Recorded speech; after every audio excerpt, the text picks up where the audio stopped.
This is my last review sample from 2016. Right in front of me, I have an ORICO 40-watt 5-port USB charging station. Currently, this can be purchased off Amazon for $15. If you want to check this thing out, the link will be down in the description. So in this video, I'm just going to unbox this charger, run some tests using some USB testing tools, including a USB multimeter and some USB resistor dummy loads. Make sure it can actually, support that 40-watt advertised rating, and then call it a day. Shouldn't be too long of a review. So without further ado, let's go ahead and pull this thing out of the box as usual. And wow, this is packaged really tightly. I can't. Okay, there we go. I finally managed to get that thing out. Is there a box inside a box? Are you serious? It looks like there is another box inside this box. All right.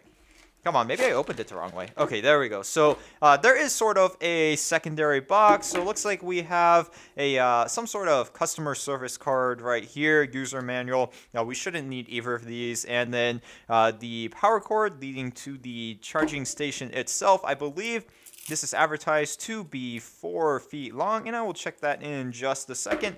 And then right here we have the actual USB charging station. So I'm going to pull this thing out of the plastic wrapping. And as you can see, I do have the black version. These come in a variety of colors, I believe. They also sell this particular charger in white and maybe pink as well. But you can see the body of the charger right now. It is all plastic. You can see the 5 USB ports. Each of these is advertised to be capable of outputting up to 2.4 amps, but since it only has a 40-watt rating, that means that you can't have all 5 outputting 2.4 amps simultaneously. You would have to, this would have to be rated around 60 watts in order to do that. Now, I did take the time to measure the power cord, and it's about 1 inch short of 4 feet. So it's nearly 4 feet. The overall feel of this thing is like your typical brand name laptop power brick. I mean, it's all plastic, but it could take a couple falls and still keep on ticking. So I have my USB multimeter right here. Using this thing is super straightforward. You're going to take one end of your power cord, plug it into an outlet, and you're going to grab the other end, if I can find it, and plug it into the back of the device.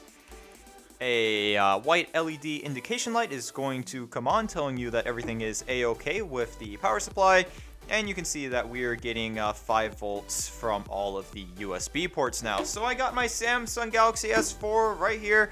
We're going to have an initial quick test, and then I'll grab my USB dummy loads and plug them all in and make sure this thing can supply nearly 40 watts.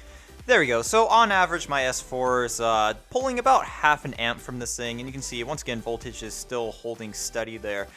That's why I'm using these USB dummy loads, because I don't have anything else that's really going to pull more than this besides these dummy loads right here. So I'm going to start plugging them in and see how the power supply holds up. So right now we are drawing about 25 watts from the power supply, and the unloaded USB port is still holding steady at 5.27 volts. So we're going to try upping the load a little bit. Now I'm about to test max load and overload protection. So I have 4 of those USB resistor dummy loads plugged in right now. Each of them draws about 8 watts on its own. So I'm going to go ahead and plug in the charger.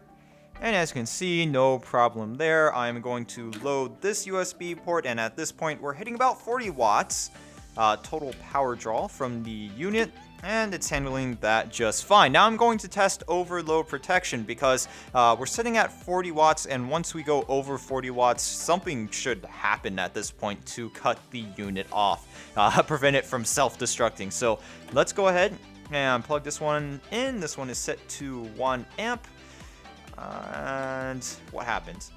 Okay, so there is that overload protection. So as you can see, it's just, it's shutting off and then trying to power back on, but it realizes that once again we have exceeded the 40 watt limit. And what happens if I switch this to 2 amps?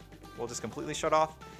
Nope, same thing. So, yep, once you exceed 40 watts, it does automatically cut off and then try to cut back on. But once again, we have that extra load on here, and it's not going to cut back on unless I actually remove something. So if I take this out, ta-da, no problem there. So overload protection does work. Now we know the unit as a whole can handle a 40-watt load, but what about each individual USB port? So I have two USB resistor dummy loads right here. I'm going to set this one to 2 amps and plug it in. What happens? Now it should cap out at 2.4 amps because that is what is advertised. And let's try this one. So there we go. It looks like we are capping out at 2.4 amps. So if I switch this to a 2 amp draw, yeah, it should stop right there. As you can see, voltage just drops at that point. So yep, the max load for each USB port is 2.4 amps as stated on the product page. I'm just going to test all of them out real quick. No problem there. The charger has been running at near max load for the past 5 minutes. I don't want to run it any longer than that, not because I don't think the charger couldn't handle it, it's because I don't want my USB resistor dummy loads to melt down because they get very, very hot. That's why I have a fan targeted towards them. But right now, the outside of the charger is sitting around 34 degrees centigrade. That's 93 degrees Fahrenheit. And then let's try this side. So we will move around here. And yeah, once again, 90 degrees Fahrenheit, 32 degrees centigrade. And how hot are those resistor dummy loads getting? Because I am actually worried about those right now. Wow, those are, yeah, those are definitely getting toasty. So I'm probably going to stop the test right now before they melt themselves down. So my last couple of ORICO reviews have been kind of hit or miss. You know, some of the products have been kind of iffy, but this one is definitely a hit. I couldn't really find anything that I didn't like about it. Quality's good. You know, granted it is all plastic, but it still feels pretty sturdy. Met all the ratings that they have up on their website. I mean, if you're just looking for a 5-port cheap charger, it's 15 bucks currently. Then this is your ticket. I mean, I'm going to use this as my my family's charger. Going to throw it in the kitchen, give it to them. I mean, I already have one under my desk, and you know, see how long it lasts. If something happens as far as longevity is concerned, I will post a comment in the comment section. It seems like it should last a long time. It handled that load just fine. I don't think it's actually going to hit anywhere near that when it's actually in service. So I'm not too worried about that. But once again, if something does happen, I will post a comment in the comment section. And also, once again, if you want to check this thing out, the link will be down in the description. That's going to be about it for this video. If you have any questions, comments, or concerns, you can go ahead and post a comment in the comment section. Don't forget to drop a like on this video. If you didn't like this video, please tell me why. And of course, please do not forget to subscribe to the YouTube channel. If you want to support me, you can use my Amazon or eBay affiliate links. You can also support me by checking out my Patreon. All those links will be down in the description.